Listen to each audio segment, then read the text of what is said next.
embracing the Popovich family, John? Yeah, he's obviously get the great coach that he is. He's a wonderful person. I love some of the stuff he stands for, serving in the service. But man, it's just nothing you can really say. It's a tough situation. It affects the entire NBA family. It affects the NBA playoffs. I mean, they got a game tomorrow. But all you can do is, man, just give him your thoughts and your prayers. That's all you can do. Yeah, our condolences to the Popovich family. We were in San Antonio for the Final Four, and I got to spend some time with him there. He talked to my kids. But the one thing that you know about the NBA, everyone emulates that franchise because of him. And so, on and off the court. And so his wife obviously being a big part of that. He's an activist.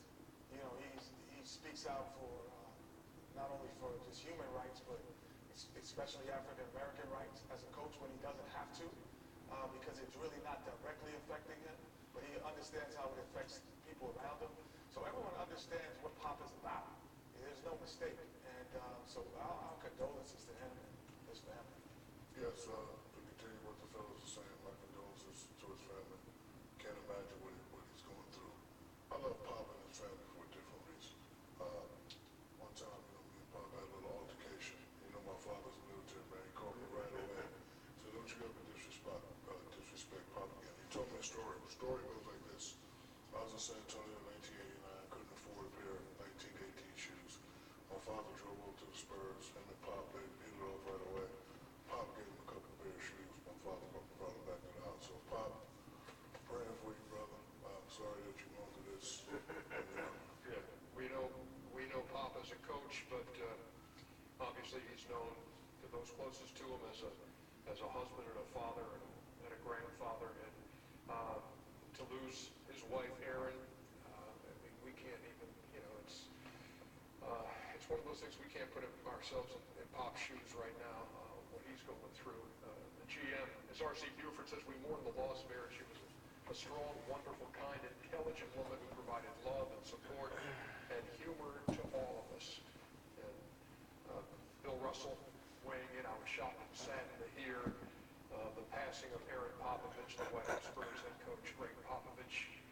They were married 4 decades. My heart goes out to him and his family. And so the NBA family rallies around one of its own, and Greg Popovich and his family as they mourn the loss of Erin, as we do here at Turner Broadcasting. We send our best to them, and we offer up prayers upon prayers upon prayers to that family for comfort over this time.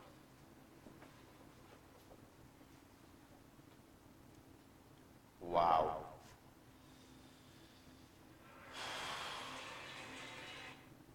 That is rough. That is some rough shit right there. Yo, Miss Erin Popovich, may you rest in perfect peace. May Allah give you Jannah.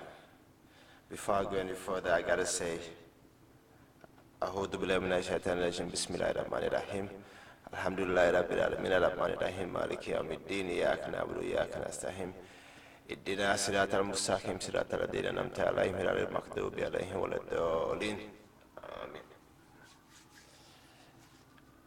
White America, I'm sorry, I had to do that. I can't just say, oh, white America, I have to be specific. Trump, how you racist, bigoted, was out watching white Americans. That's just a start. I had to do that because I am born and raised Muslim, and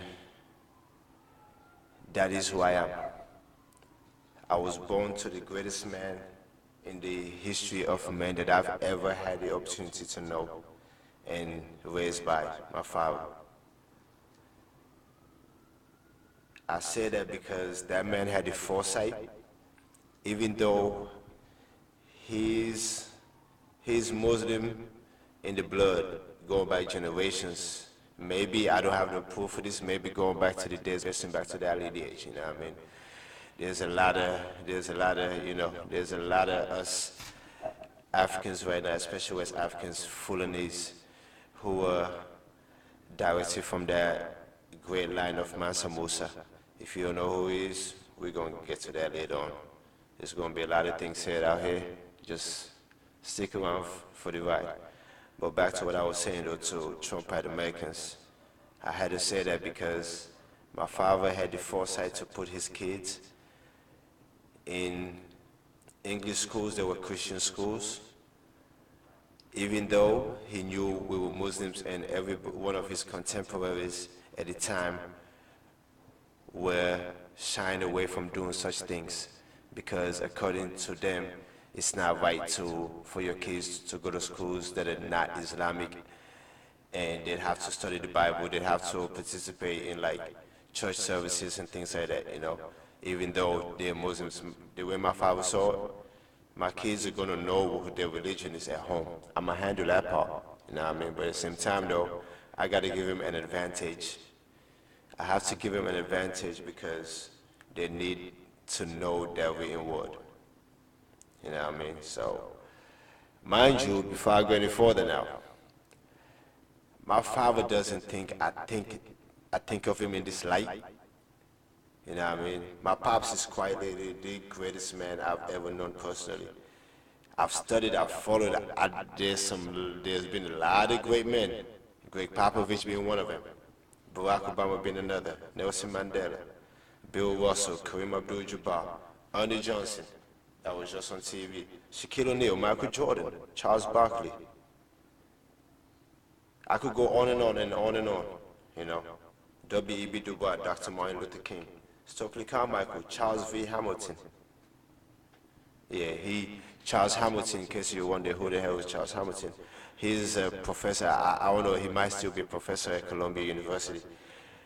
He taught Barack Obama, and I think he might have taught Marcellus Wiley too.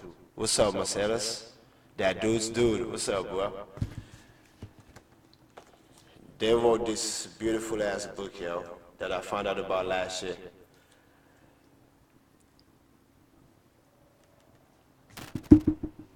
And it was written 51 years ago in 1967, a year before Dr. King was killed. And everything that book says, everything that book talks about, the way it frames it, the America of then, it's not much difference between then and now at all, especially in the condition of Black America, you know. I'm kind of segueing and digressing into a lot of things because there's a lot of things jumping up in my mind right now. This is kind of new for me, and I don't believe social media is being used to the way it's supposed to be used. There's a lot of dumbassery out there. I'm not going to single out millennials. I'm not going to do that because I'm considered a millennial. I was born on December 17th of the greatest year in the history of years. There's a great ass book written about my year of birth. The greatest draft class in the history of the NBA was my year of birth.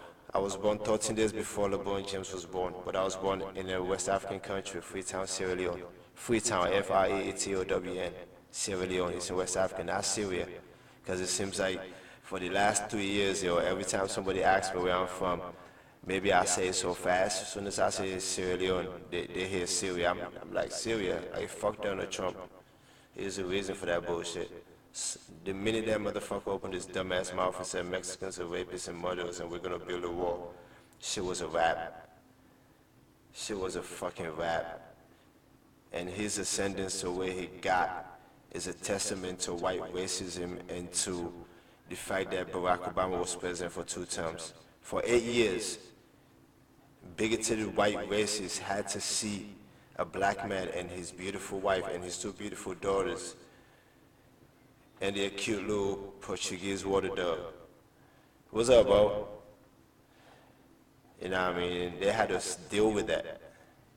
That man did not have to dribble the ball. He did not have to shut up and dribble the ball. What's up, Laura? How you doing, girl?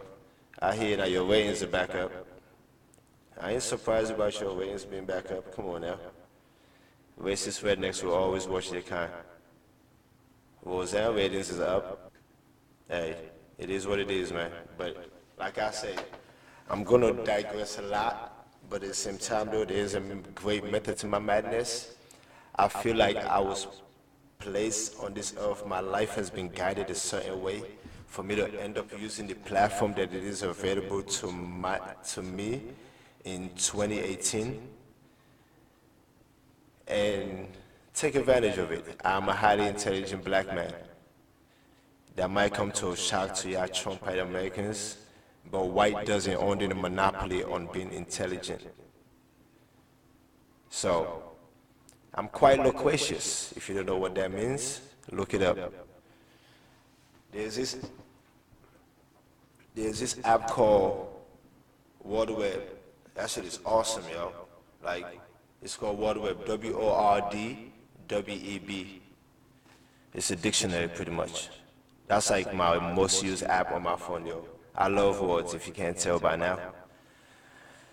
So, it's taken me a while to work up the courage to say these things I'm going to say, because on page 15 in chapter 1, titled White Power, in this Black Power book I'm talking about, it says, and I quote, "Those who would assume the responsibility of representing black people in this country, the United States of America, must be able to throw off the notion that they can effectively do so and still maintain a maximum amount of security."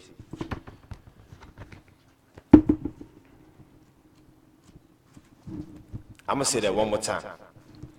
Those who would assume the responsibility of representing black people in this country must be able to throw off the notion that they can effectively do so and still maintain a maximum amount of security.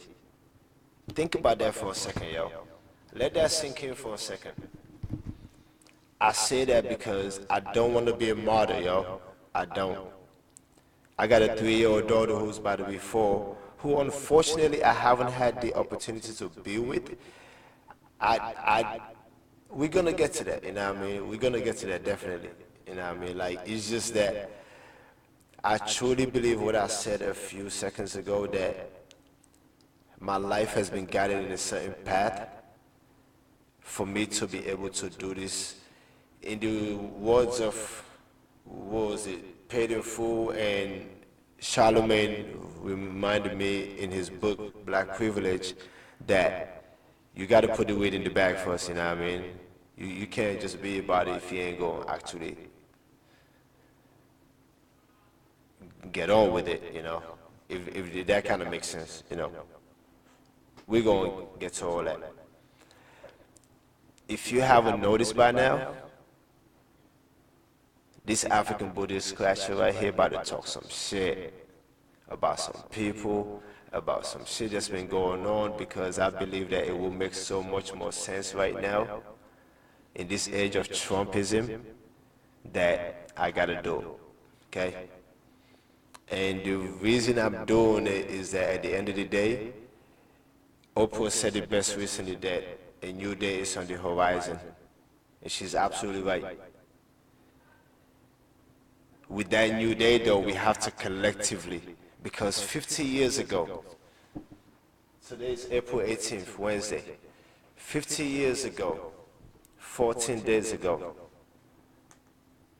14 days ago, 50 years ago, with the help of the United States government, Dr. King was killed. That man was not going to try to be president. That man was not going to try to do anything in the political sphere.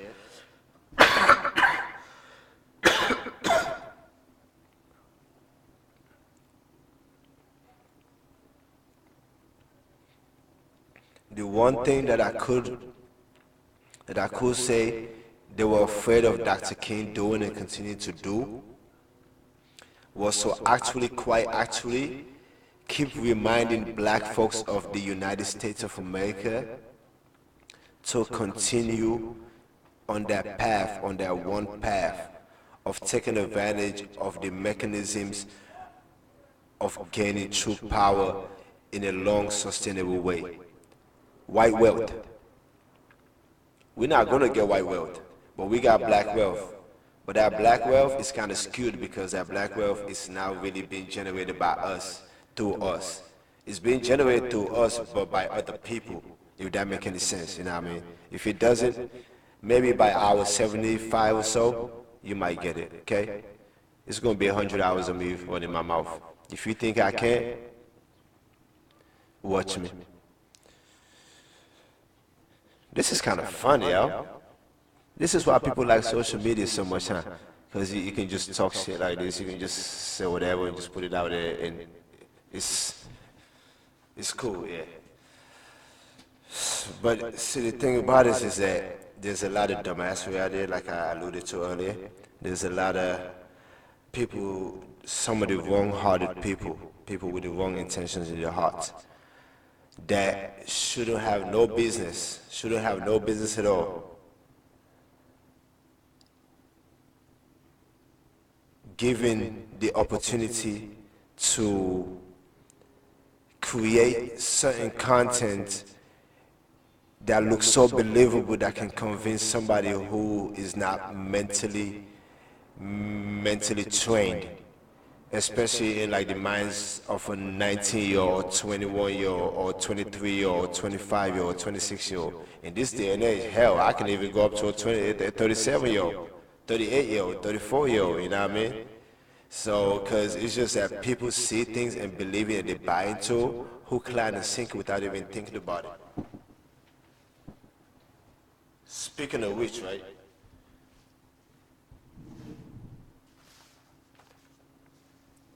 One of the best $23 I spend every month, yo, is on the LA Times, the subscription of the LA Times. They have some of the best crossword puzzles, by the way.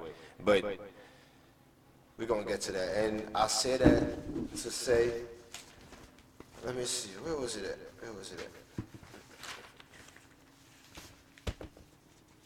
No, that's not it.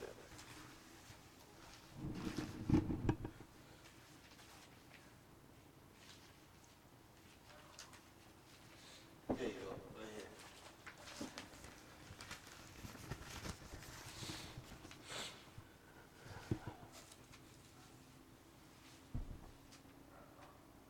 Is this lady named Laurie Anderson?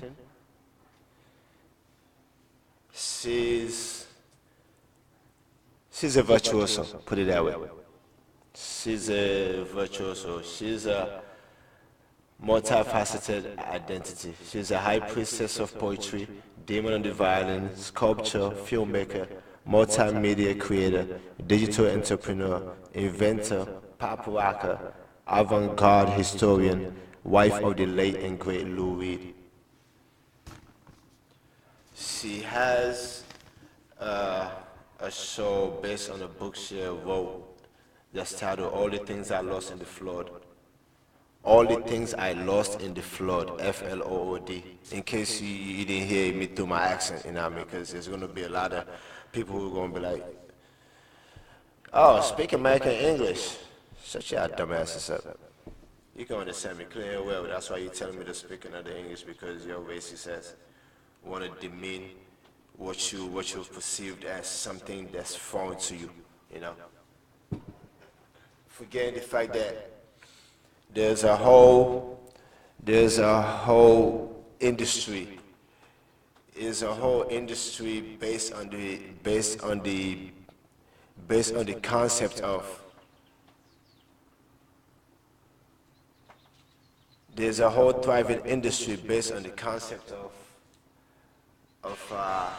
there's a whole industry based on the concept of finding out what part of the world your DNA is based in, your bloodline is based in. Ancestry.com and 23andMe.com would not be possible if it wasn't for the fact that everybody in these United States is from somewhere else. White, pink, blue, anything, diamond and silk, y'all dumbasses. I just found out about y'all like a couple of days ago, yo. I found out about it through Fox, you know what I mean? I read everything, whether it's Fox, this and that. I don't watch Fox on TV unless it's something specific, but let me shut up for a second. Jeopardy just came on, you know what I mean? We're going to get to that. I can't not watch Jeopardy now, man. If I'm home at 7 o'clock on the West Coast, on the East Coast at 7:30, gotta watch Jeopardy. All right, give it a second real quick. Today, putting 5, take pity on an old man. Here we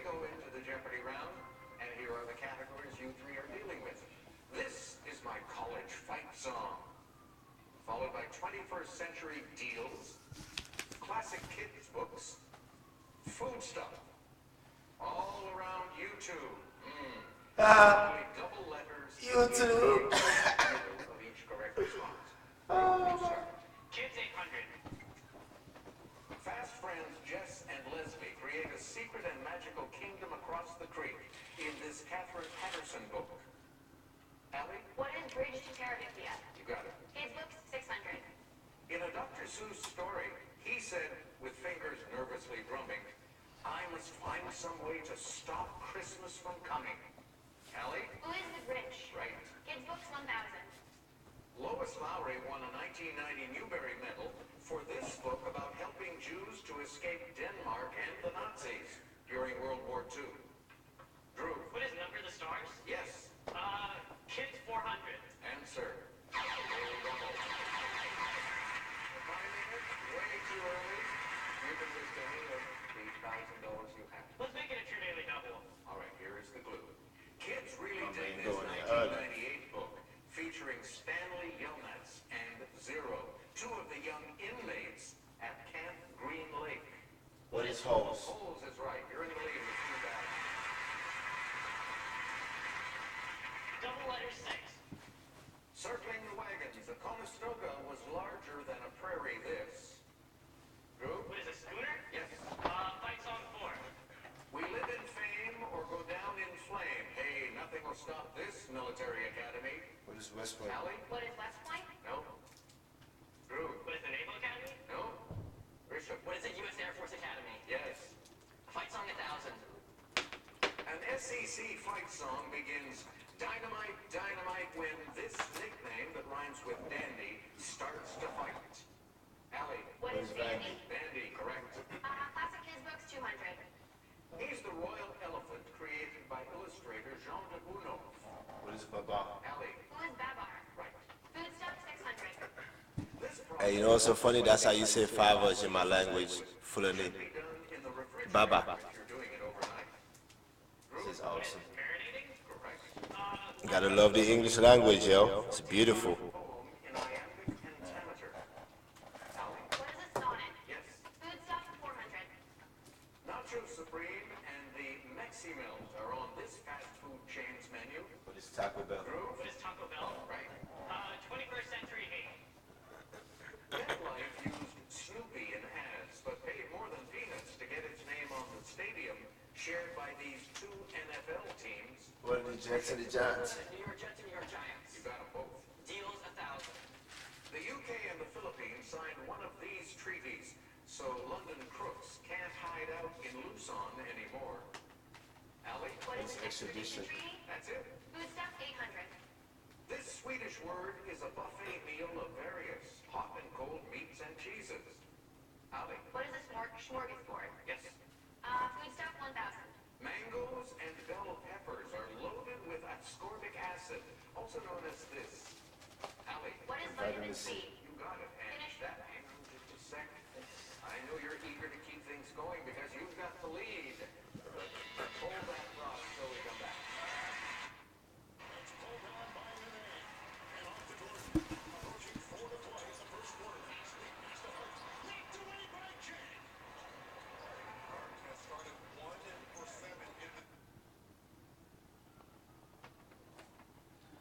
All right, back to where I was at.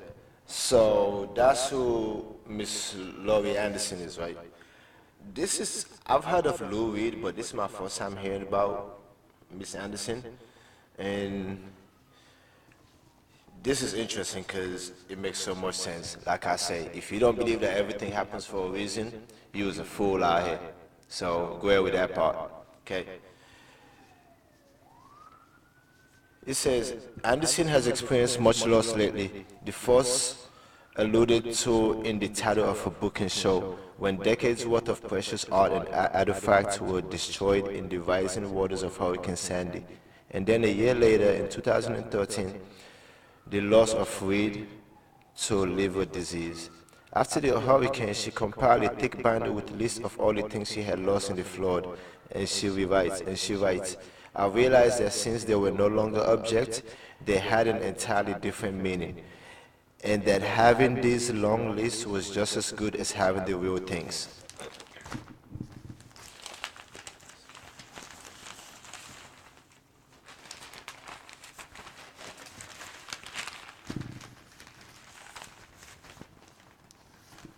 Maybe even better.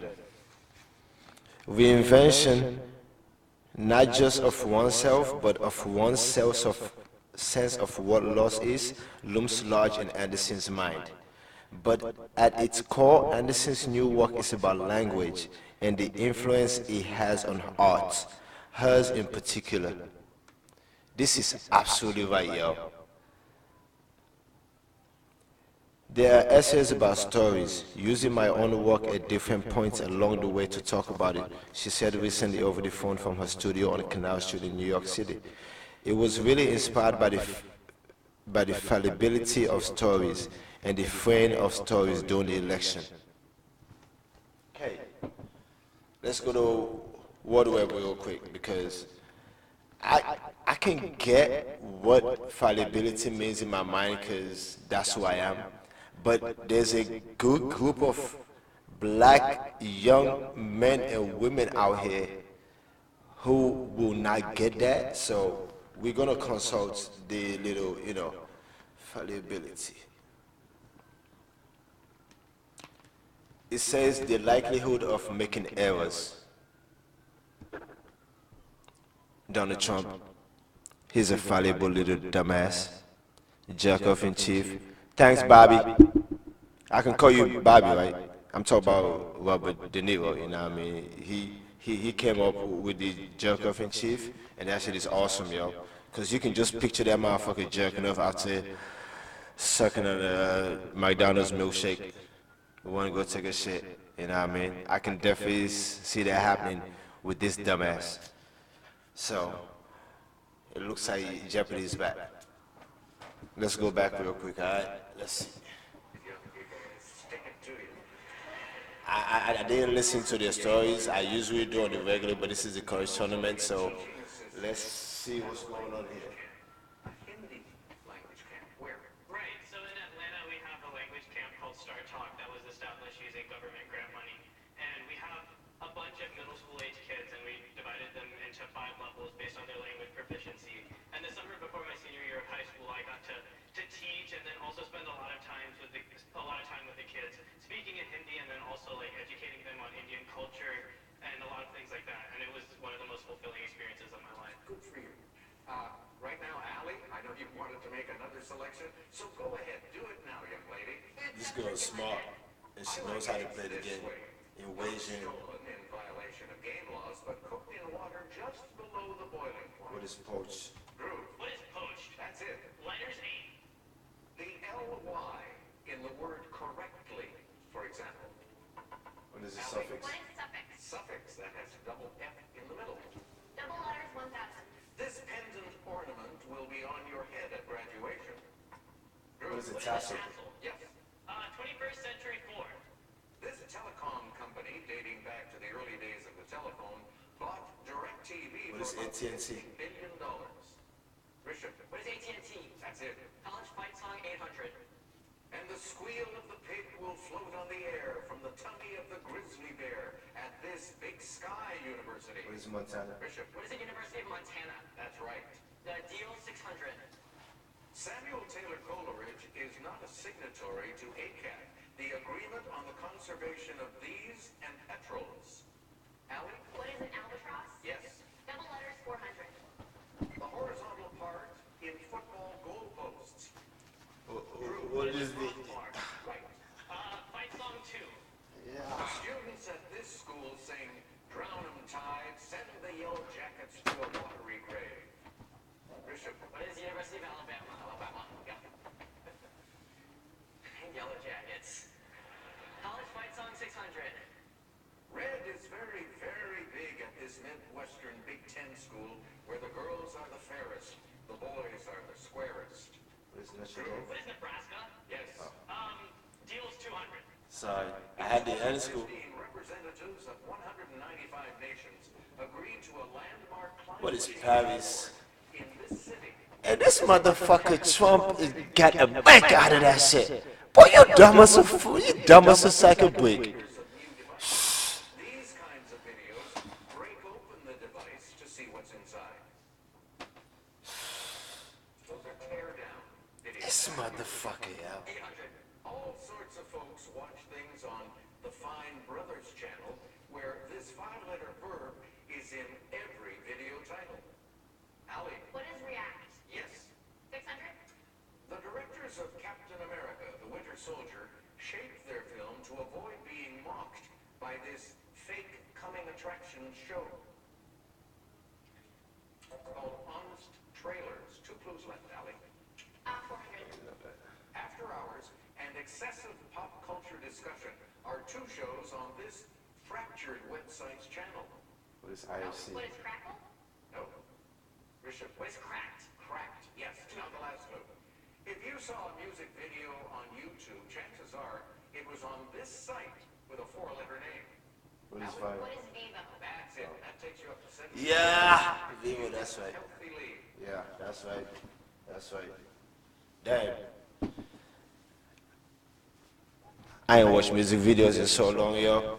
Actually, ain't even no joke, yeah. I ain't seen music videos in so long, yeah.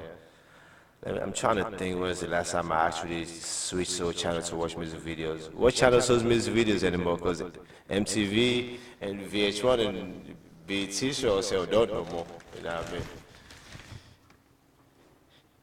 Y'all kids out here can't even run home trying to get home, bro. So you can catch 106 in Park or some shit. You know what I mean? Like, sucks. Or Freestyle Friday. What? I won't bow it. It's like, now let me stop. But we were talking though, man. If you ain't never had to try to get home to see AJ and Free bad little self. If you had to see, man, what? But yeah, though. Where was I? Okay, it was really inspired, she said, Miss Anderson said, it was really inspired by the fallibility of stories and the fraying of stories during the election. So, she's pretty much saying that she got inspired, she had these essays that she wrote about stories about how they came about because of so much of the wrong stories, the lies and the divisive stories, especially at the simple fact that the person that needed to be replaced in the presidency had to be the black guy who was turning America into a third world country. That is cold, black America.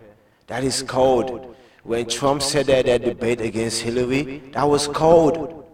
When this motherfucker came out of his mouth and said, oh, Obama is trying to make it into a third world country. That was cold to every racist prick out there who was alive, who went out and voted. Who went out and voted every year Obama was in office against policies so they can put the right people in there so they can hog trap that man so he wouldn't be able to do nothing and he still accomplished a lot. Yo, healthcare, man. Are you serious? Come on. Alright, calm down.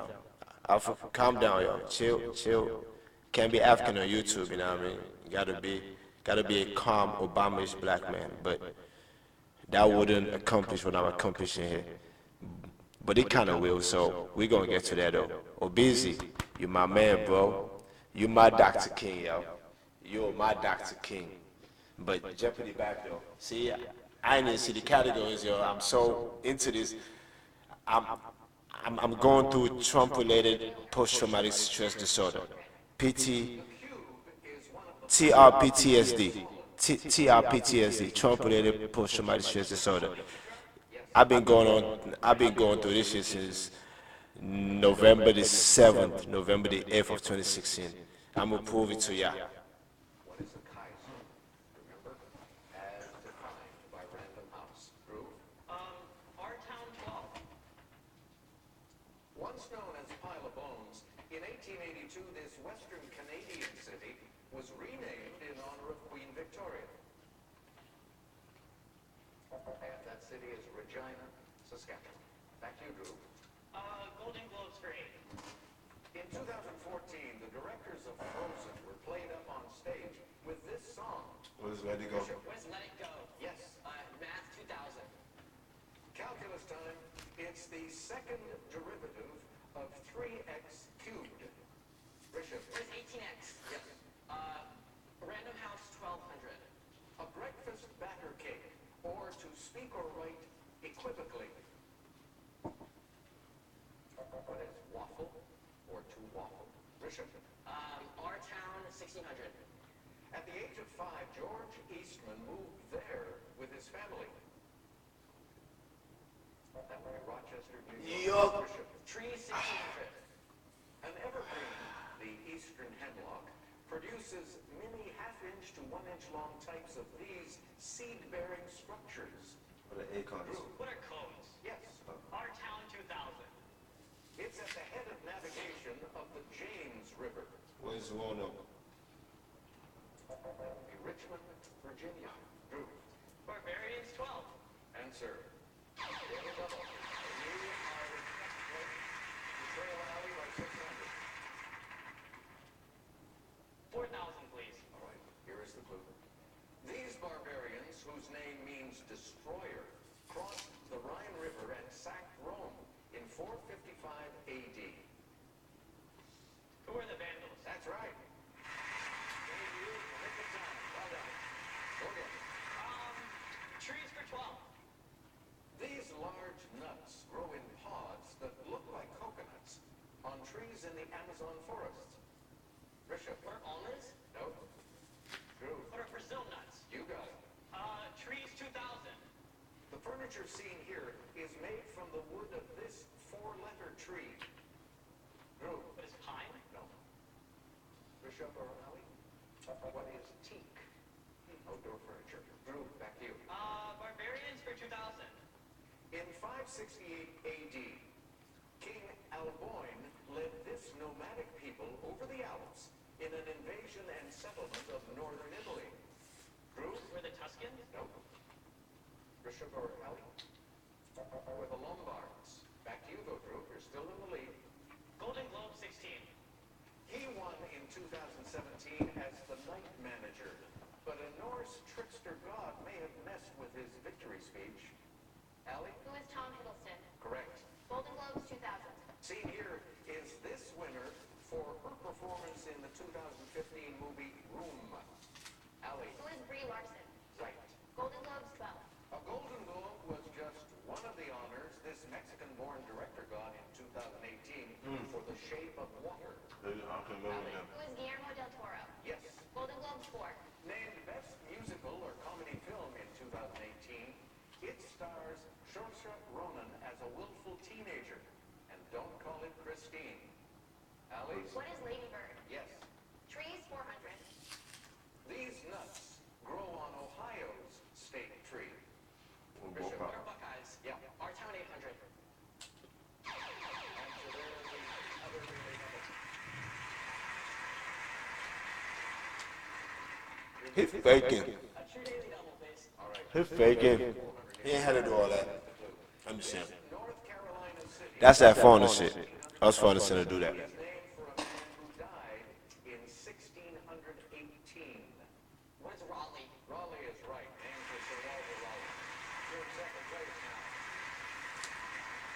Random House 2000. A tent-like dwelling of the Mongols, covered by felt or skins. Allie. What is a yurt? Yurt is right. Math 800. Multiply two of these integers, like 3 and 7. That's always on crossword puzzles. Yeah, while you out. See, What's a prime number? it's always on crossword puzzles. Barbarians 1600. These two main branches Hey yo, Jay, Jamina, in the 3rd century. the LA Times got some of the best crossword puzzles, yo. Even though their paper costs like $3 a day, yo. That shit is whack. But still, Also yield these smooth. your puzzles be like that. What are nectarines? Correct. Our Town 4. We bet you know this Nevada city is nicknamed the biggest little city in the world. With Reno. Bishop. Where's Reno? Yeah. Random House 800. A 7-letter preventative inoculation to confer immunity. What is Alex. What is vaccine? a vaccine? Yes. Random House 400. Unable to read and write. Drew? What is illiterate? That's the word. Math 4. A rabbi, a priest, and a minister walk into this type of graph seen here. Drew? What is a bar? Bar graph? Yep. Barbarian name. The Angles and this Germanic group invaded Britain in the 5th century, and historians combined their names. Drew? We're Saxons. Yes. Finish the category. Clovis the First, founder of this present-day nation, led a barbarian army to victory over the last Roman governor of Gaul. Richard? What is France? France is correct. And that takes you up to 12,000.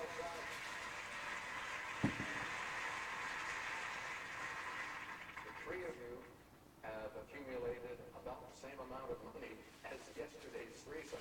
So now you have to get ready for Final Jeopardy. And today we feature this category, the Latin Vulgate Bible. Oh yeah, I'm sorry guys. I gotta tell y'all something too. Since like I said, this is gonna be like 100 hours worth of courage finding, earth shattering. I just hope it doesn't get Trump shitting his pants and doing something real stupid. You know what I mean? Since I am an immigrant in America, I am a legal permanent resident. That means I'm a green card holder. This motherfucker is gonna try to do some fishy, some stupid with this shit. But thanks to the Supreme Court decision that just came down yesterday, in Sessions in Demaya, it just gave me a little bit of hope, you know what I mean? So, Justice Neil Gorsuch, I'm gonna have certain views and opinions about you, but thank you for the decision you made in this case, okay? Like, thank you for that. That just shows that you truly are an American. You're not just a bloviated idiot like Donald Trump, who's quite un-American as an American can be. You know what I mean? But we're gonna get to that. But what my point was though that since this is gonna be 100 hours of me running my mouth about certain shit, it's gonna be times when I leave the TV on for you to just leave the room empty. Maybe might be some music playing in the background or something. And if I gotta go take a piece of something, go take a shit or anything, so I just gotta let y'all know, just bear with me for a second, alright? On that thought, I gotta go say a man about the horse real quick. I'll be back. So Mike James on before the game, and you said this before, but Mike has come out and publicly said Harden is the best offensive player I have ever seen. He's seen a lot of them. You heard our own Charles Barkley saying he's unguardable, putting him in the same rarefied category of Michael Jordan and Kobe Bryant. Kirsten, what do you have? Well, I talked to Karl Anthony Towns about that matchup between Jimmy Butler and James Harden. He said, we have one of the best offensive players in the game taking on one of the best defensive players in the game. Of course, he gave the edge to Jimmy, but we compared it to Batman and the Joker. So what happens when an unstoppable force meets an immovable object? Karl said this matchup between Jimmy and James is what comic book stories are made of, guys. Kirsten, thank you very much. You see the Timberwolves on the line tonight. They're on 5 of 8. Rockets are going 6 of 9. Well, in terms of one-on-one basketball, you'll always give the edge to the offensive player. Miss me? As good as Jimmy Butler is defensively, he's going to need help. Let me go ahead and shower that woman real quick. Oh, my. Yeah, see that?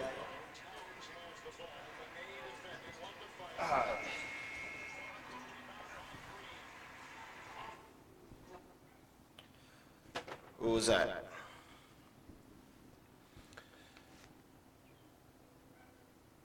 These are the essays about stories using your own work at different points along the way to talk about it. She said recently over the phone from her studio on Canal Street in New York City. It was really inspired by the fallibilities of the stories and the fraying of stories during the election. Today, she says, we're in a crisis in terms of, oh, they're back, hold on, they're back. Before we know who the players are going to be. The category today is the Latin Vulgate Bible.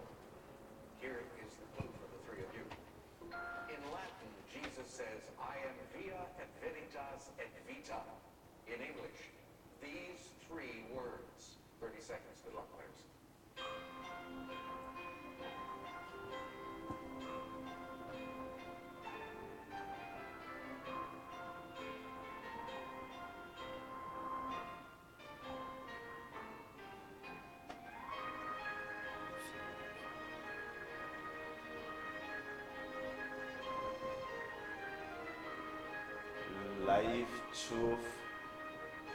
Life, truth, and strength. Honor, truth, and strength. We'll come to you first. You were very impressive, but you wound up in third place. Honor, truth, and strength. Let's see if you came up with a correct response to our final. What is living in truth? Sorry, that is not correct. It'll Has cost to you be 3 words, man. It has to be 3 words, bro. I told you he was faking. Drew Gar, who had 13,400, he wrote down what are way, truth, and life. Those are the 3 words. Damn. And you will add. That's my first time knowing that. You're in the lead with an even 20,000. Let's go to Ali. Via veritas, He was leading. vita. 3,800. Via veritas, vita. We know that's incorrect. It'll cost her $10,000. Way, truth, and life. Congratulations, young man. Hey, you play Skinner, what's up? Tomorrow, you get to face these two. William Scott, Tufts University. Hannah Sage, University of Central Florida. If I tell you we had a great game today, it's going to be even better tomorrow. Hope to see you then. Yo, Morgan Freeman, my man, yo. Another great man. Hey, if you black out there in America right now, do you know that it got to the point where during the whole whitewashing of America and shit that happened since 2015? No, truly, that happened since November the 4th of 2008, the day Barack Hussein Obama won the presidency of the United States. Mr. President, I'm sorry if I'm referring to your full government name, but I'm doing that to kind of poke the bear that is institutional racism, white racism a little bit, you know what I mean? Because you are who you are, and you are officially America's last great democratic president for the meantime. And that's one of the beauties of America, because it's always that continuation. There are things going on right now. There are beneficial things about this nation right now that was instituted, implemented, and started and thought of 40 years ago, 50 years ago, 100 years ago. But there's also one big major thing. One big major thing that was instituted way longer than that. And because of that, things like Donald Trump happens.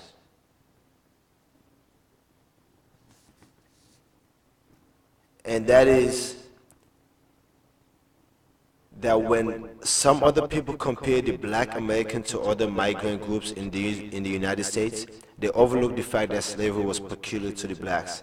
No other majority group in this country was ever treated as legal property.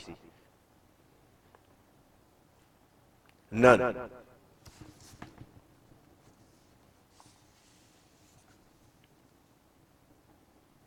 It says, as we have already noted, slaves were brought to this land for the good of white masters, not for the purpose of saving or civilizing the blacks. Before we move on, I read somewhere last year that Betsy DeVos, our esteemed Secretary of Education, I cannot believe that I have to refer to this lady as a secretary of anything, as any department, cabinet head of anything in the United States ever in a million years. I could never imagine that, but that's what we get to do right now. This lady literally has books out in schools. There are literally books out in schools, and they have been for a long time, that refers to slavery in the United States as black immigration. That is some bullshit right there. Was it no black folks from Africa trying to come here in 1619? 399 years ago, because next year it will be 400 years. 399 years ago in 1619, when supposedly the first slaves arrived in the United States of America, it wasn't the United States of America then, it was just the New World that had been discovered.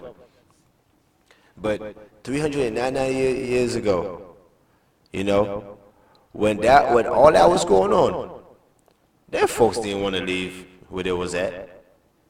Yeah, some young 18 to 24, 25, 27, 29, 37, 51-year-old black man or woman is probably sitting there right now listening to me talk about this part, realizing that I'm African, thinking that, oh, you just saying that because you're African, oh, y'all sold each other to each other.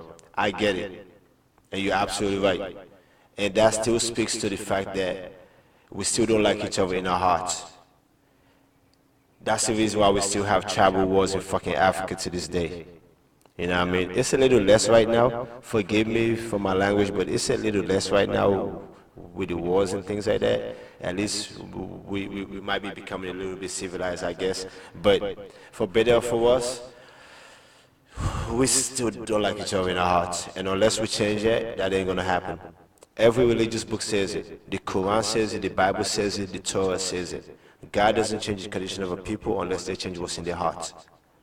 I'm gonna say it again. The Bible said it, the Quran says it, the Torah says it. God doesn't change the condition of a people unless they change what's in their hearts. Period. So, back to what I was saying here though.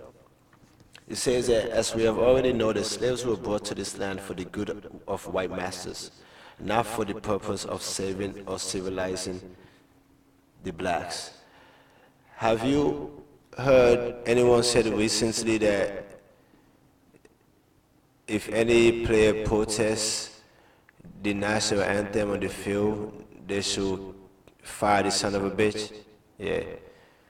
I cringe when I hear that B word. We're gonna get to that. You know, we're definitely gonna get to that. Remember, I'm saying that right now in the first hour, okay? Because, yeah, this is it right here. Slaves were brought to this land for the good of white masters, not for the purpose of saving or civilizing the blacks. And that civilizing is put in quotations. Okay. In the book From Slavery to Freedom, Professor John Hope Franklin writes, when the countries of Europe undertook to develop the New World, they were interested primarily in the exploitation of America's natural resources. Labor was obviously necessary, and the cheaper the better. Page 47. And this part that I'm about to read now is actually from the authors of Black Power, and another continuation of Professor John Hope Franklin's piece from the book I quoted earlier. It says Indians would have been a natural solution, but they were too susceptible to diseases carried by Europeans, and they would not conform to the rigid discipline of the plantation system. They were too susceptible. susceptible. What that means is that pretty much they can be convinced easily. You know what I mean? They can easily fall for something. You know what I mean? They're too susceptible to disease. They easily, you know what, let me just continue giving you the word definition. Because I figure if I do say it out, if I do say the actual definition, maybe you might get it better, you know what I mean? I don't know what I'm talking about now. I kind of know what I'm talking about, you know. Yeah, it says yielding readily or capable of, easily impressed emotionally, okay? I was kind of right a little bit, so let's go. It says Indians would have been a natural solution, but they were too susceptible to diseases carried by Europeans, and they would not conform to the rigid discipline of the plantation system. Poor whites of Europe were tired but proved unsatisfactory. They were only indentured servants, brought over to serve for a limited time, with many refused to complete their contract and ran away. With their white skin, they assimilated easily enough from the society, but black Africans were different. They proved to be the white man's economic salvation. Okay, let's go back a little bit. Let's go back a little bit. Let's go back a little bit. It says Indians would have been a natural solutions. The Indians were here already, so might as well force them to do the labor on the fields for you, you know. But they get sick real quick, you know. All the nasty shit that them little white folks had brought over with them from Europe, you know, when they were trying to take over the, you know, trying to take over the world and all that, which they did, you know. Well, they came over and brought all their nasty, dirty sicknesses. They gave them to the Indians, and the Indians were dying from it, so that wasn't gonna work. So, you know, and the Indians wasn't going to afford all that. They wasn't going to have somebody tell them what to do and what not to do and beat them if they don't do it, you know. Yeah, you got guns and all that, but we got other ways of defending our own pieces of land. To this day, you have Native Americans, Indian Americans, Indians. Okay, I'm going with the Indians in today's politically correct world. Native Americans is the appropriate phrasing, I guess. So I'm just gonna keep using Indians. As you can tell, I stutter a bit. That's why I talk fast when I can, so I can get the words out, because I need to keep up with my thoughts. So it says poor whites of Europe were tried, but proved unsatisfactory. Was no white man gonna want to do that shit? Come on, yo. Why no white man gonna want to do that shit? Period.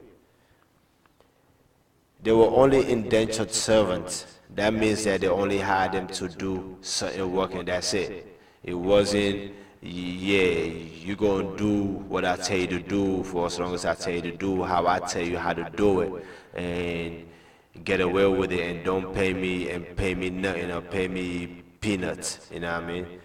It wasn't even peanuts, it was probably avocados. Was avocados back then? I don't know, was it? But we're going to get to that. They were only indentured servants, brought over to serve for a limited time. Many refused to complete their contracts and ran away. They gave them a contract. They gave them motherfuckers a contract though. They say, you gonna work for about 6 months, you get a room on board, and you're supposed to plow like 10 bales in the plantation. 10? Cracker, you crazy. They were only indentured servants, brought over to serve for a limited time. Many refused to complete their contracts and ran away. With their white skins, they assimilated easily enough into the society. But black Africans were different. See? It wasn't African American then. It was only black Africans. Okay? That distinction matters.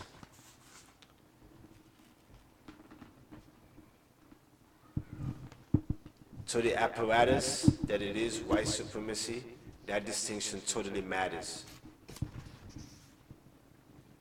With their white skins, they assimilated easily enough into the society. How you gonna find somebody when they all look white and alike? So you had to throw something different in the middle, and yeah, throw it in there. Oh, now we can find them. They can't hide, you know. We had it started. You have to realize we didn't want to be here to start with, but we were stolen, we were sold, we were lied to, we were exploited. When I'm talking about we, I'm talking about the ones that was in Africa back in the 1500s and the 1600s.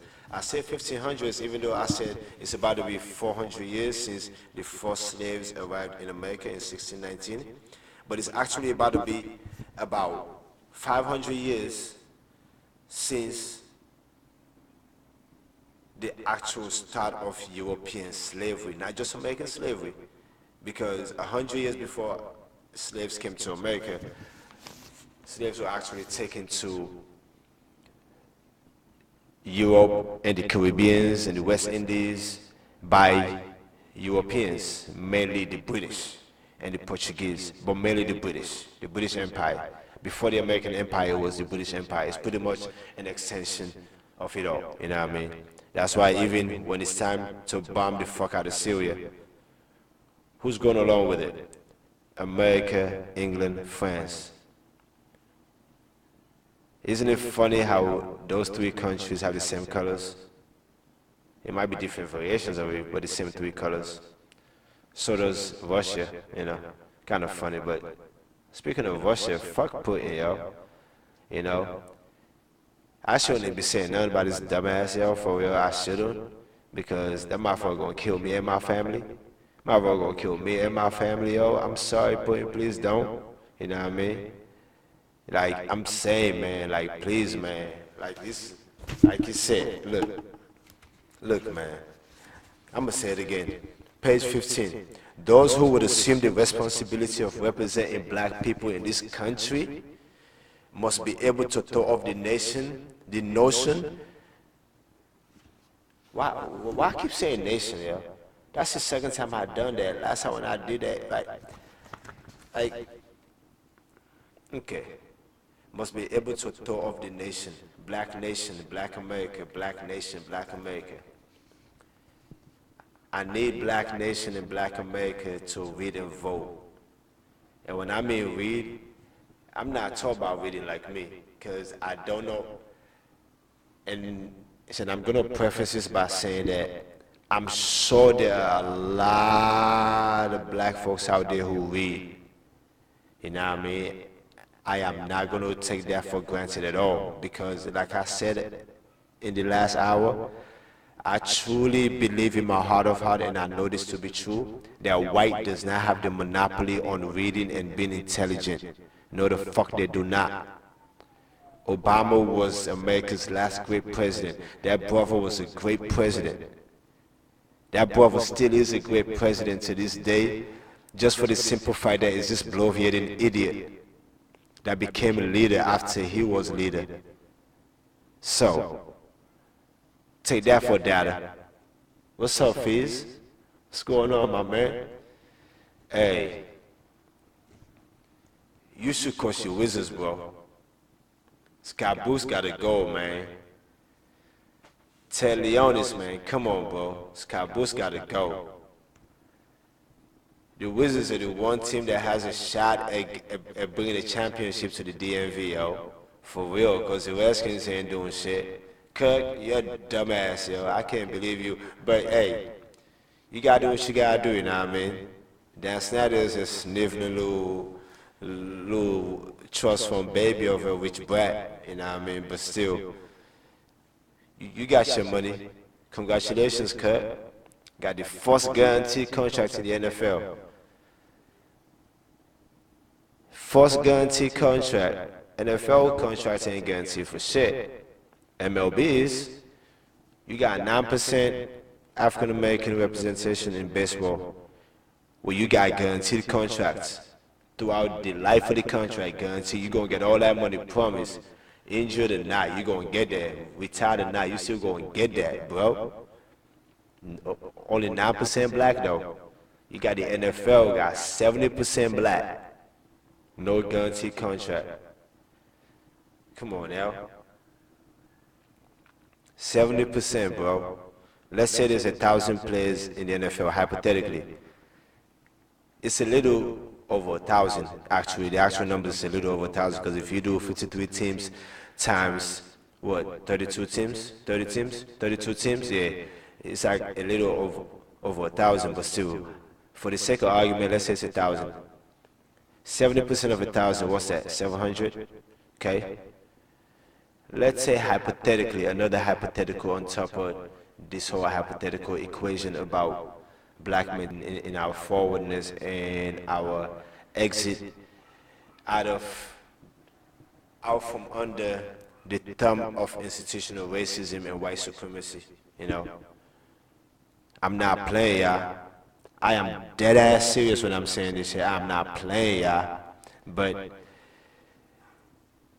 let's say hypothetically, each one of those 700 black men have $1 million. Let me bust out another calculator real quick. 700 times $1 million, right? 700 million.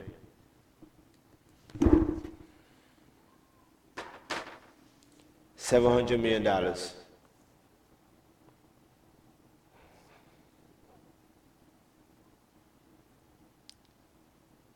Y'all a businessman in your own right with that amount of money in one pot. You can still play your NFL season and have a nice conglomerate set up with that kind of money. Opening up businesses, opening up certain things, become a businessman. But, you know, I mean, like, there's gonna be more to that later on, especially from like certain books, like one from Kareem on the Shoulders of Giants. Yo, Mr. Kareem, sir, what a book. Profiles in Courage, I've read part of that around the time it came out. Not the whole thing, not the complete thing, you know what I mean? But it's just, on the Shoulders of John, though, that book like that. That book got me listening to jazz again. I used to listen to jazz. I used to, especially in my high school days. I graduated high school in 2003, by the way. You know what I mean? '03. Best year ever. I think that was the last great year not for schools, yo. Nah, you could probably extend it to like 2005. You know what I mean? Because this shit is crazy now, yo. I can't imagine being in high school now, right now. I swear, yo. I cannot imagine being in high school right now. But I can't say that. I can't put myself in that context because I don't know how I would have been as in that age, in this era of Trumpism. I don't know if I would have, if I would have been seeing most of the things I'm seeing now, and the way I'm seeing it now, because I was around the day the world changed. I was in school, I was in high school, I was in the 10th grade, the day the world changed. And what I'm referring to is September 11, 2001. That Tuesday changed the fucking world forever, yo. It changed the whole game forever. That quite literally changed the whole game forever, yo. And as a Muslim, yo, I ain't gonna lie. With everything Trump used for his little hateful campaign rhetoric into his way into the White House with the assistance of Vladimir Putin and Russia and all that, I am even tempted to say Russia might have had some kind of behind-the-scenes hand with Al-Qaeda and Bin Laden during that time, you know what I mean? So now referencing my religion, I'm alluding to my religion in this context right now because I have to put it out on Front Street that it is quite absolutely necessary to say that they change the world in the sense that as a Muslim, it gave my religion a stand forever, but it really didn't. Because such things had always been there, it was just something else to be used as an opportunity to tarnish a religion based on peace, you know what I mean? It's the same way I feel about ISIS. ISIS was for better or for worse, a tool of the Russian government, a tool of the Kremlin, and it still is. You know what I mean? So we're not gonna get into too much of all that, but we will later on down the road a little bit. But any organization, any group of people, anything at all, like Boko Harams, Al-Shabaab, all them dumbass motherfuckers, doing things in the name of a religion based on peace. When you say Assalamu alaikum to somebody, when you say Assalamu alaikum, Islam itself means peace. Assalamu alaikum, you pretty much saying peace be upon you. Like, nothing is justifiable. No religious tenets, no spiritual tenets will ever, never endorse the killing or taking of another human life. That just doesn't make sense. The only way that will make sense, the only context that will make sense is if the person that's explaining that religious or spiritual belief actually has hateful tendencies in their hearts, hateful wants in their hearts. For better or for worse, we are human. There's a good and bad amongst all of us, but there's a lot more bad and a lot more good in a lot more people. And one of those people is Donald fucking Trump. That racist in chief. Hey, man. What's good? Hey. Hey. Yeah. Huh? Babe, your conversation gonna be out there for everybody to hear what you asked me right now. So I'm kind of doing that thing that I think God put me on this world to do, but I'm begging anybody that's black or white out there that don't like what I'm saying, please don't kill me. Please don't hurt the people that I know. Because you just called me and I'm kind of recording live and I haven't stopped.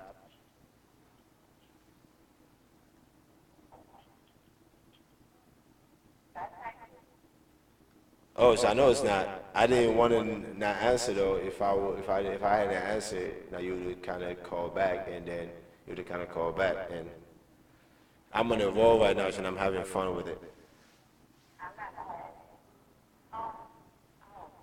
Now, what's up, though?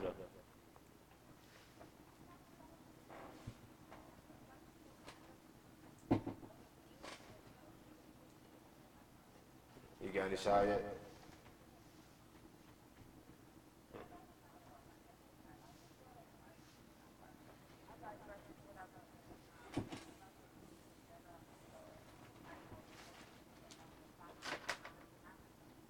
He got a long way to go offensively. I mean, those shots he's getting, those aren't big man shots. Those is guys like a 7-foot guy shooting fadeaways against the little guys. He's got to get in the gym. First of all, I like him a lot as a person. I like him a lot as a player. But he is so limited offensively. He's got to get in the gym, man, and work on his game this summer. 3 move, jump hook, up and under, drop step. Does this play into your Oh, pattern? plays in. You, He plays in. Shaq. Oh, I thought you Portland, Houston, and No, but the one I'm not Houston going and behind it somebody tonight. else. But I don't have to get in the game. I'll get in the game another time. Nah, babe, the game I'm trying to say, babe, the game was literally on me, like I took it off He from my actually, if you look at it, is in a great area right now. He has both feet in the paint, and he has an opportunity. So even though the play call might be for me to pop out, I'm actually in an area of the field where Capella not paying any attention. Hey, I say that again, yo. I say that again, yo. Say that again. Say that again. Hold on, what did I say again? I don't remember what I said, man. I probably said that shit. Oh. What, a racist tweet? Like Donald Trump? Babe, the motherfucker is a racist. Okay, so isn't that one of the beauties of the United States? But you just say, I'm trying to get deported.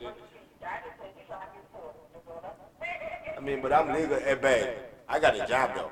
I pay my taxes, babe. I'm just saying, I pay my taxes. I'm a black man with I'm a black man with a job that pays taxes, yo. Come on, yo. Please. Please, Donnie. Please, Donald Trump. Sineke, oh, Sineke, Donald, oh. Sineke, oh, please, oh, please, oh, please, oh. Not deport me, oh. Are they begging at you foot, are they begging at you foot? Are they touch you foot, sir? Please don't deport me, oh. You and Jeff Sessions, oh, please, oh.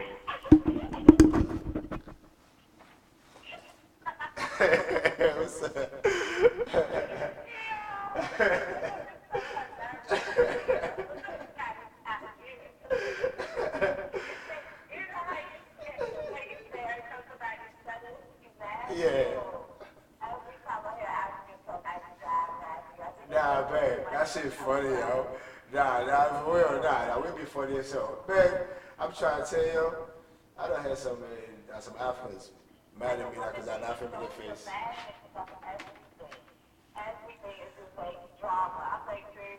That's why that dude that made that video that had it on Facebook that she had sent me.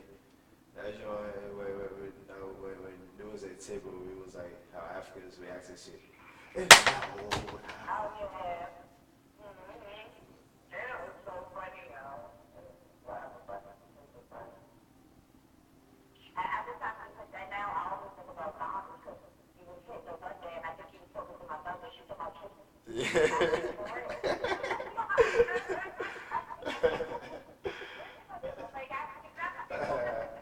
Yeah, I'm the authentic African. Ain't no synthetic about this right here. You know what I mean? This is authentic Africanness. But hey, I'm the triple threat of a black boogeyman in America that's all racist, Roseanne, Trump Americans, yo. For real. I am black, I'm an immigrant, and I'm Muslim. Take that. Huh? What about it?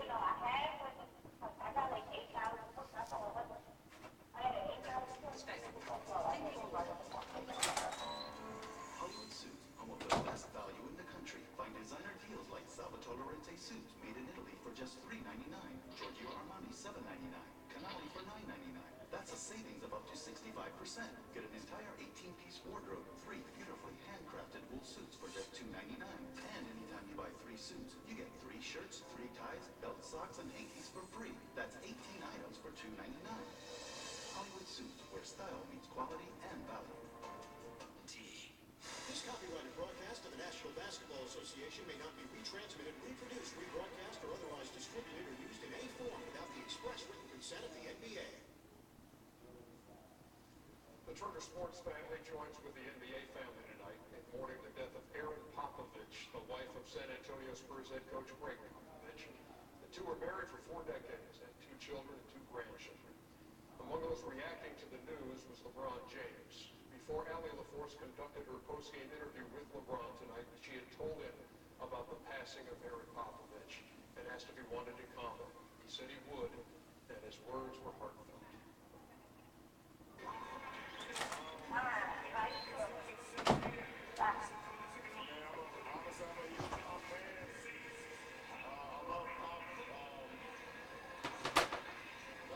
Such a tragedy, and my best wishes go to. Who was that? Who was that again? Yo, I saw that earlier. LeBron. Yo, as much as I'm more of a Kobe in the whole Kobe versus LeBron argument, debate thing that went on, what did happen, that David Stern wanted to happen, all that good stuff. You killed it right there, bro. Just, I can see the respect you have for Pop, how I have that same respect for Pop, especially in this age of Trump's idiocy, you know what I mean? Like, that shit's just, man. Miss Erin, may you rest in perfect peace, man. May God give you heaven, you know. May Allah give you Jannah. May you rest in perfect peace. Like, I don't know you. I've never heard much of you. I've because Greg Popovich is who he is. He's kind of private, you know. He respects his privacy, and I respect that. And I've always known he was a great coach, great man. I've always respected him, and which was elevated to a level of Nelson Mandela-ish, you know, W.E.B. Du Bois-ish, you know, Malcolm X-ish, you know, Barack Obama-ish, Desmond Tutu-ish, Oprah Winfrey-ish, you know, Fred Thompson-ish, you know, that elevated him to that level in my book. I have a high, my levels have echelons. My echelons have levels within their levels, and yeah, you know. So you got elevated to that level absolutely when the idiot in chief got to the position where he is right now. Your breakdown of things, your understanding of things,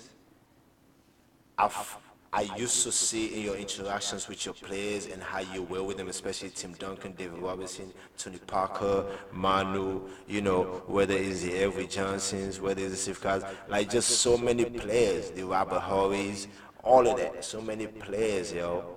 The way you dealt with these men, grown men who you treated with respect and dignity, regardless of the color of the skin, more on the contents of the character, who they were as men, how they approached you, how they treated you, how they were in life with their families. You dealt with them in that manner, rather than based on color or background or creed or nationality. You are truly American, and your parents were immigrants in America when they had you. That's what America is. Unlike our bloviating idiot in chief. I'm sorry if I keep going back to this guy, but like I say, I'm going through Trump-related post-traumatic stress disorder. It's a mouthful, but that's why I'm abbreviated. TR-PTSD. I'm going through TR-PTSD.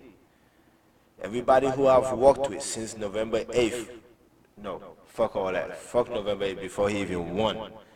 Everybody who I've worked with or been around, who I've had a conversation with or an argument with in politics, since that motherfucker opened his mouth, I don't know the exact day when he came out, but I know it's in 2015 somewhere. Since this motherfucker came out and opened his mouth and said that Mexicans are rapists and murderers and we're gonna build a wall, it was a rap. Anyone who I've had an argument with would tell you that yes, Alpha's been saying this shit this whole motherfucking time. It is a testament to the fact that Obama was president. Everything this motherfucker said, everything he was saying, everything he was coming out his mouth with. So, because I'm going through all that,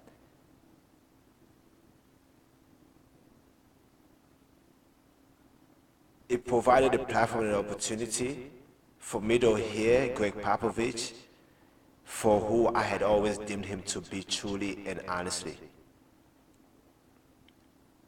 You know, and everything happens for a reason. I pretty much just had my last shift at my current job right now.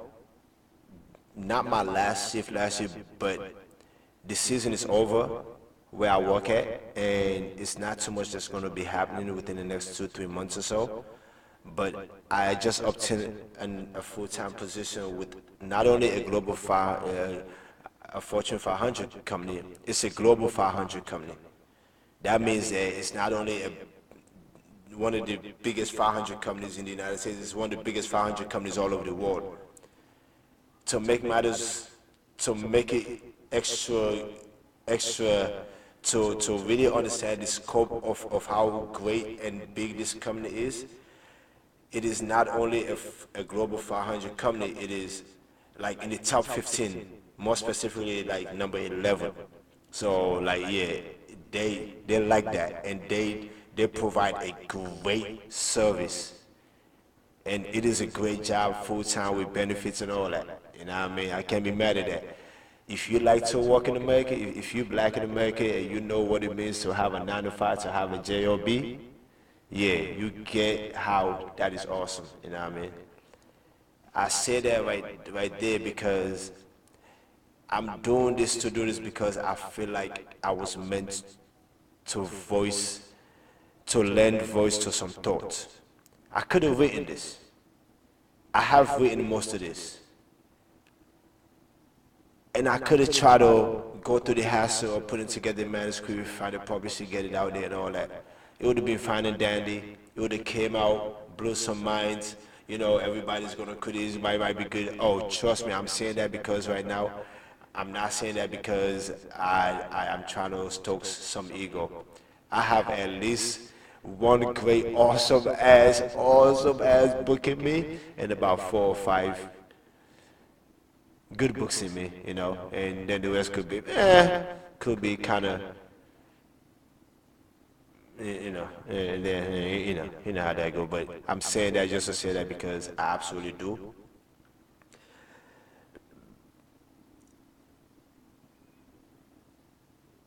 But I can't see myself doing that right now. It wouldn't get the message across to the right people that needs to get the message, that really needs to absorb the message that I really think needs to get across, you know?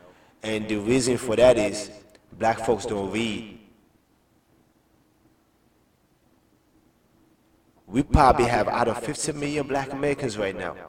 Let's say half of that, let's say 25 million African Americans are between the age of 18 and 24. That's like the big demographic in America. That's like the demographic of demographic. When advertisers are targeting anything, they target those age group, 18 to 49, but more specifically 18 to 24. That's a core group, period. You know, everybody knows this. If you don't know this, wake up. You dumb as fuck. You still sleep. Woke. Stay woke. Come on, get woke real quick. But back to my point though. Of that 25 million, if that's the case, hypothetically, of that 25 million, I gotta say sadly, only maybe about 4 or 5 to 6 million might be readers, might get their hands on that book. And that's sad, that's a problem. But you know what? It's damn near guaranteed in this day and age of 2018, in this day and age of Trump's buffoonery, in this day and age of Trump related post-traumatic stress disorder, in this day and age of shit like that, yo, do you know what's guaranteed to happen? I have a better chance of them sitting here listening to me right now than opening up a book that was published.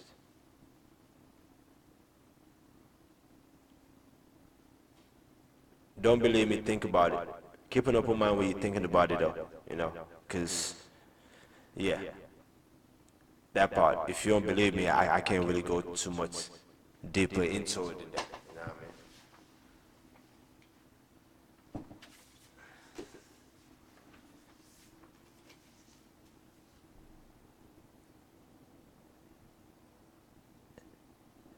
mean? 25% of everything Greg Popovich has said about Donald Trump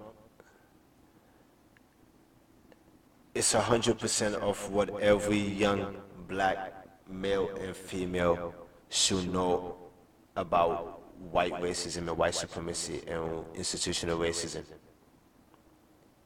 Let me say that again. 25% of everything Greg Popovich has said about Donald Trump is 100% of everything young black men and women need to know about white supremacy, white racism, and institutional racism.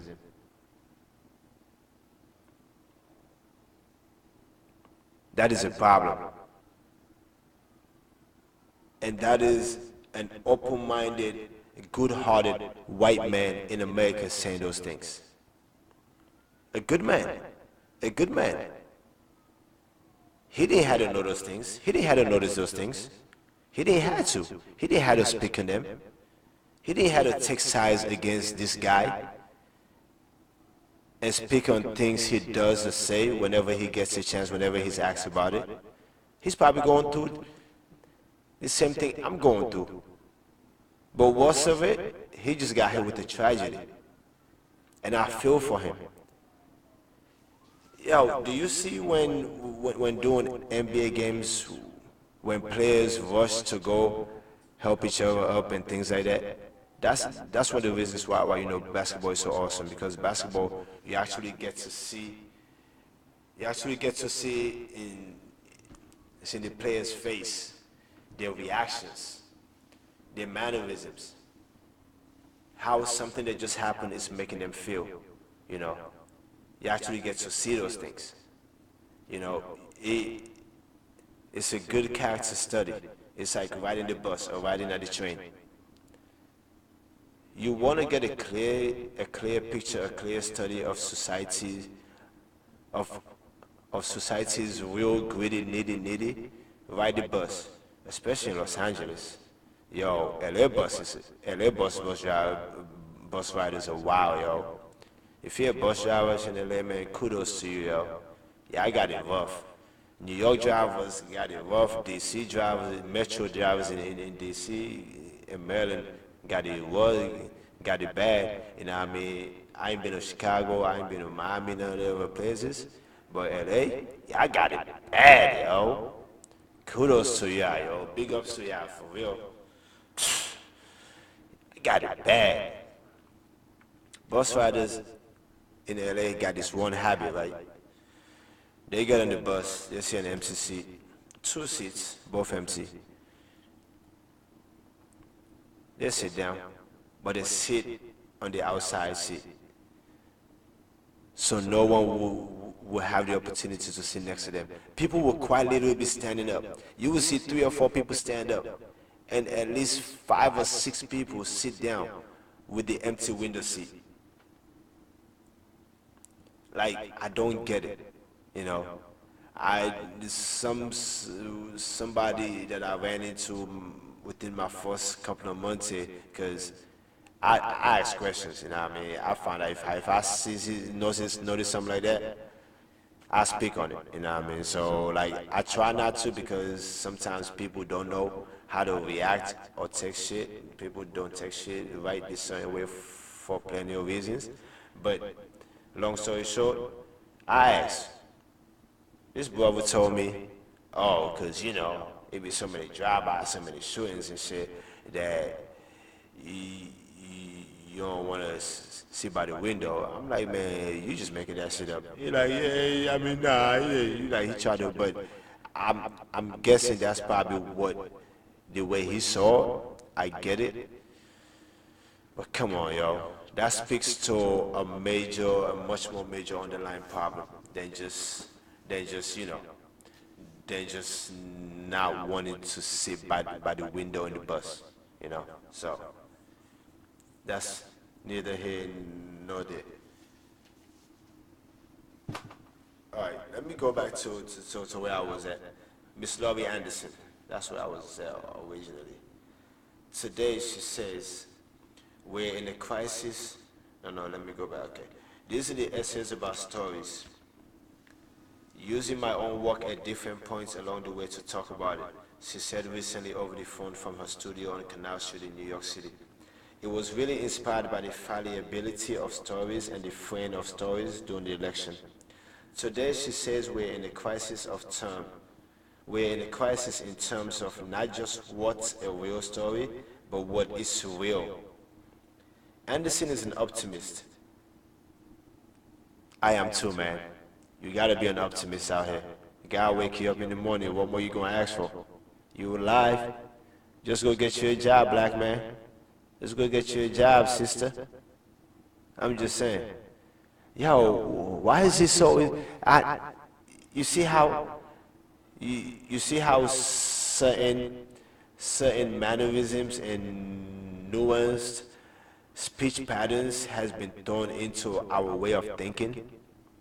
Like right now, earlier, like just a second ago, I just said black man when I'm trying to have like a call out to my brothers out there.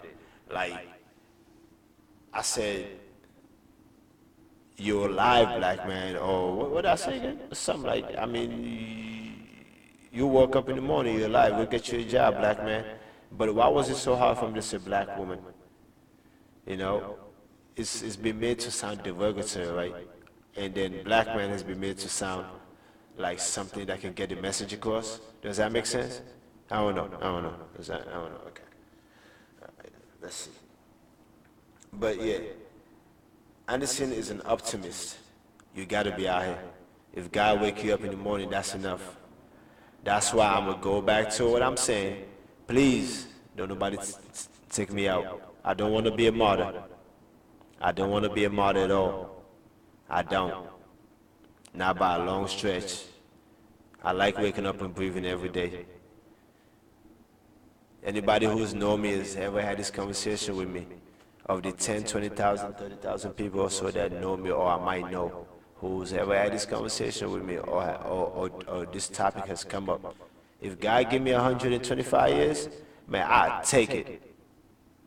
Roll me around the wheelchair you want, I'd take it. You know? Oh, speaking of 125 years, to the Bush family, W and, you know, Senior, my condolences. My true, sincere condolences. May Mrs. Barbara rest in perfect peace. May God give her heaven. May Allah give her Jannah. Okay? Like, I don't care if you think you're a Democrat out here, you're this and that you're pro-black out there. Respect is respect. Bush, for better or for worse, was a true Republican president. Texas white boy Republican president, but still he was a true Republican president, you know what I mean?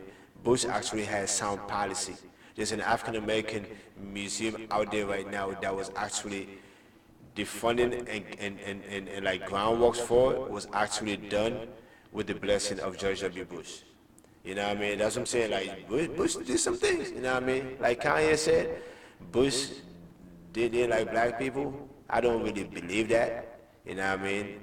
I can say his old Texas background would suggest that he does, but I truly don't believe in his heart of hearts he does, you know. But Kanye, your little dumbass out there talking about Bush don't like black people, but I'm finding out Trump your friend, yo?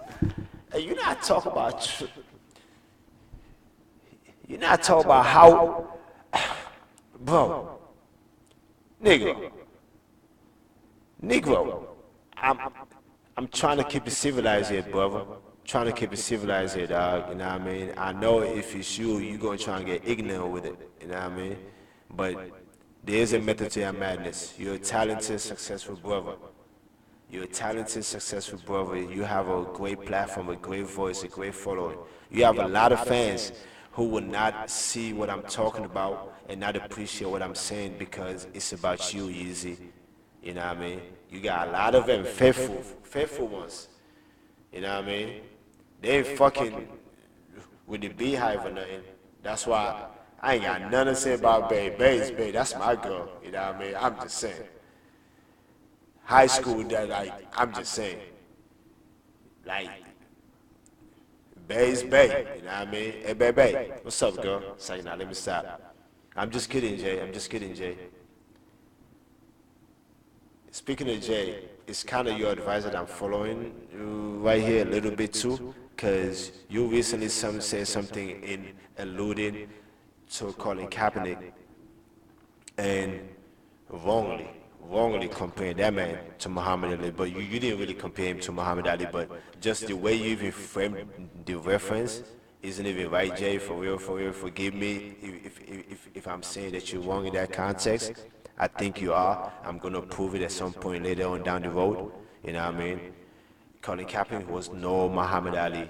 He's been placed in that class because of the generational difference and the generational dynamics of his whole reasoning behind what he did. You know what I mean? I get it. I get that. It's all fine and dandy. You know what I mean?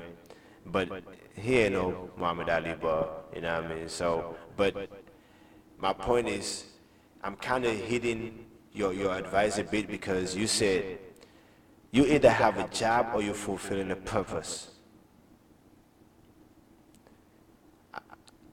I would like to keep my job I just got with that Global 500 company I was alluding to,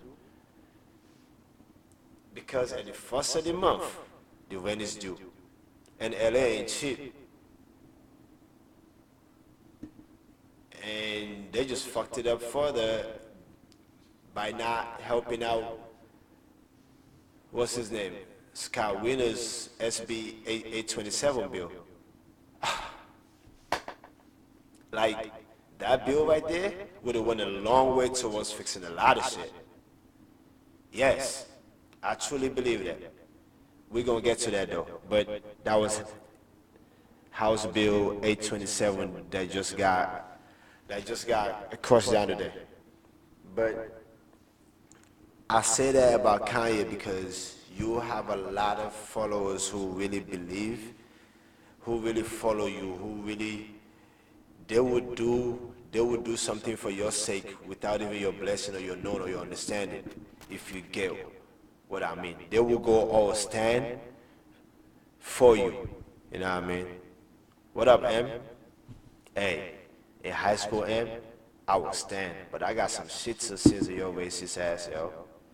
I can't believe I'm calling you Eminem. I'm calling you, hey, nigga Mazo, not me, not nigga Mazo. I didn't call everybody, I didn't call white boy racist. Eh, that be so, Slim Shady, I mean they call Slim Shady racist, but yeah, but I can't believe you, yeah. What was I saying though? But yeah, Kanye, you got your stands out there that gonna wanna harm me or do whatever. Please don't. I'm begging you guys, please don't. You know what I mean? I can't protect myself.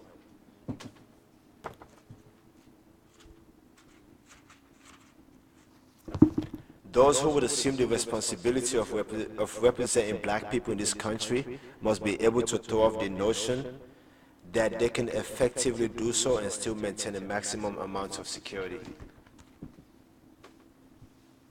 I can't. I cannot maintain a maximum amount of security. But if I fail to say what I'm going to say here right now, I will forever be not fulfilling the purpose that I believe God put me on this earth to do. So I'm begging you, please don't let it be God intended for me to be a martyr. Because I don't think that's what God intended for me to be at all. Not at all, not by a long stretch. That ain't happening. They made him into one. Don't make me into one, please. Don't, okay? You can say anything, honestly. You can say anything, yo. Just use your words, don't use your weapons. Please.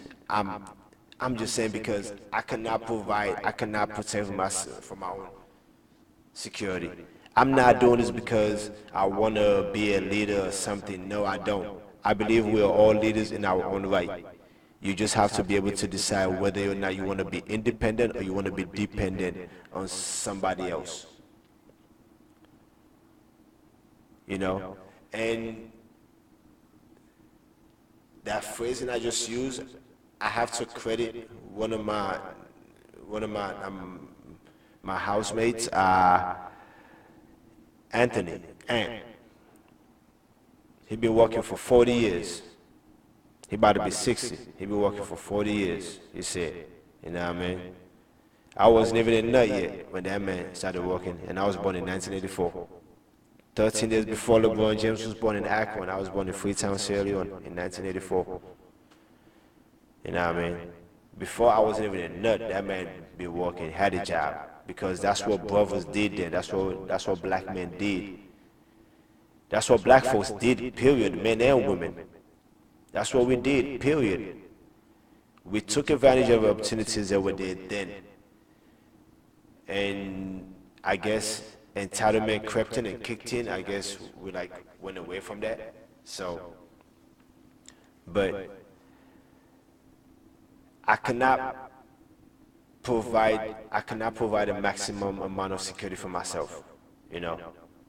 So that's why I'm putting it out on Front Street. I don't believe that God wants me to lose my life over what I'm talking about right now. That's just some bullshit. for somebody not to want to do somebody harm because of speaking out some truth. But I can't put nothing past nobody out here nowadays.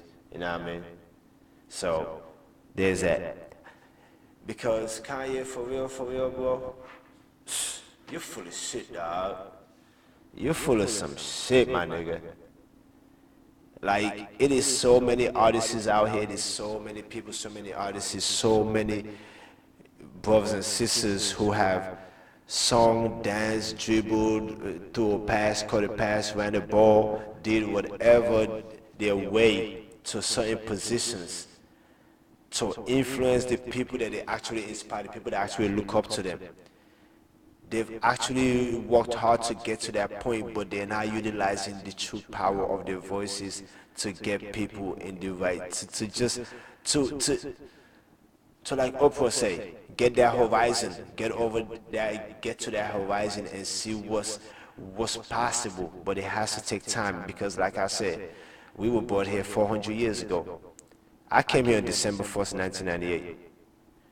The same day in 1955 when Rosa Parks decided she was tired of walking all the way to the back of the bus. But you know what's so funny now though? The typical black man or woman gets on the bus right now, going straight to the back of the bus. Alright, so I gotta cut it off right here real quick because my babe calling me back, and I can't really be doing that to her no more. So let me just go ahead and pause this real quick. We're gonna get back.